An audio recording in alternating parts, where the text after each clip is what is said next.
Change is coming at leaders at an ever-increasing rate, and managing all that change is now a skill that successful leaders must have. A common belief is that people resist change, and when they don't have enough information, that is where most people can go when significant changes seem about to unfold. But that is still too broad a generalization. The truth is that people will resist change when they think the change will do them harm. And they will welcome change when they think it will do them good. As leaders are able to manage such perceptions, the change process can become less of a problem. In this video, we will explore the essence of change in the world of organizations and explore what leaders can do to ease the difficulty of significant change processes and support continued success regardless.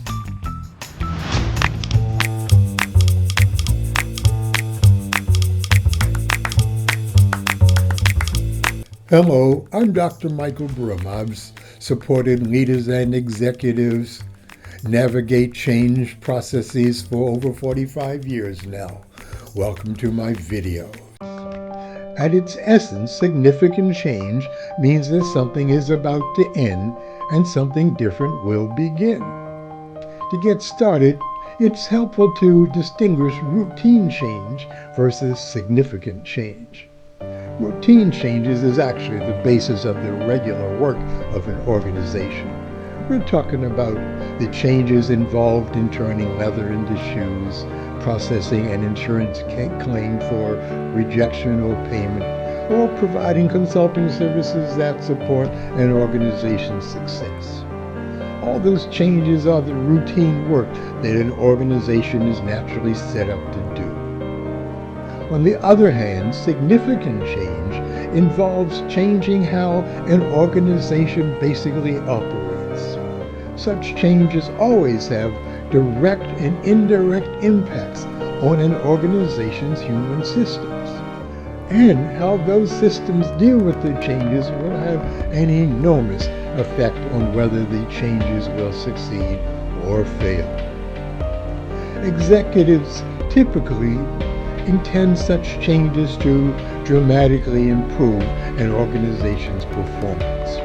And in designing such changes, they pay great attention to new structures, new technology, and new strategies and tactics.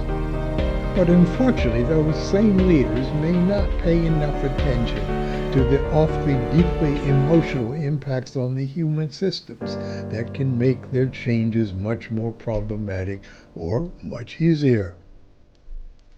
Examples of significant changes include, of course, leadership changes, strategic alignment such as restructuring, which many leaders seem to think will solve problems that really do not have any structural nature. Downsizing, of course, and technological transformations such as installing new financial systems. Change initiatives such as going from authoritative to a participative culture can be very problematic, as can relocation or remote work transitions. These changes are often felt to be threatening and emotionally charged because they portend either loss of control and uncertainty because of an unknown future, and or loss of identity and status from losing the roles, prestige, and comfort they may have previously enjoyed. Here are the two things that must happen to improve the probability of success in such emotionally charged situations. Number one, complete what is ending. By completion, I mean finding a way to make peace with the end. That can mean holding a wake for what was. I've often helped leaders hold wakes for the leader that they have recently replaced, particularly when that former leader was either a very good leader or very bad leader. During the wake, people are simply asked to say whatever they need to say, good or bad, about their former leader so that they can let it go and move on to what's new right now. Number 2, embrace what's coming through inventing how to incorporate the change into a new routine. There are 5 things that leaders can do to help. In each, the more things that can be done in team settings, the better. Number 1, be transparent. Communicating and discussing team settings clearly and often the purposes and reasons behind the change.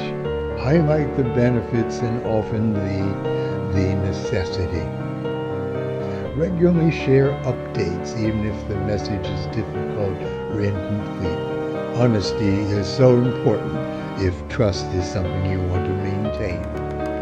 Number 2, listen and empathize. For example, hold a week, as we've already mentioned.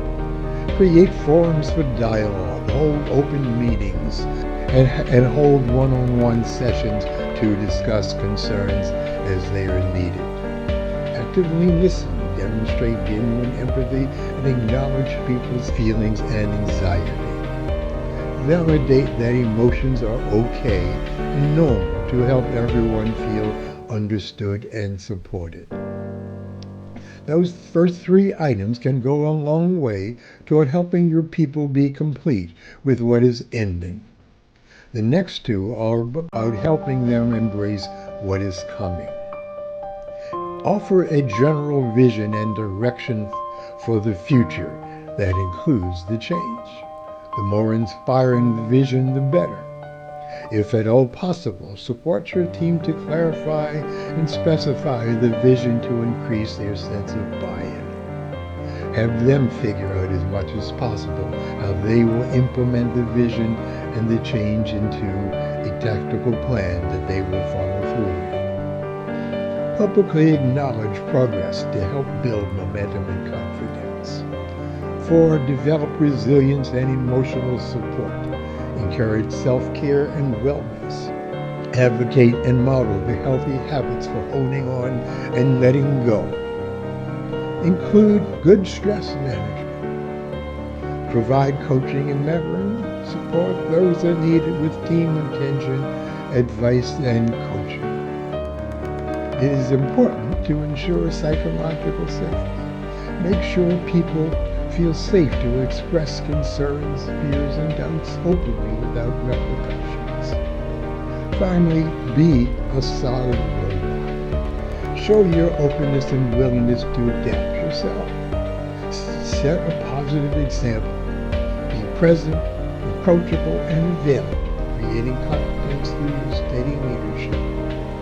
Project your own confidence and optimism, even in challenging situations. Hopefully that will inspire others to follow suit. In a future video, we will explore the need for leaders to embrace the fact that change is a constant that is best seen as a journey. We'll explore what that really means, as well as what leaders need to do to operationalize it. See you then.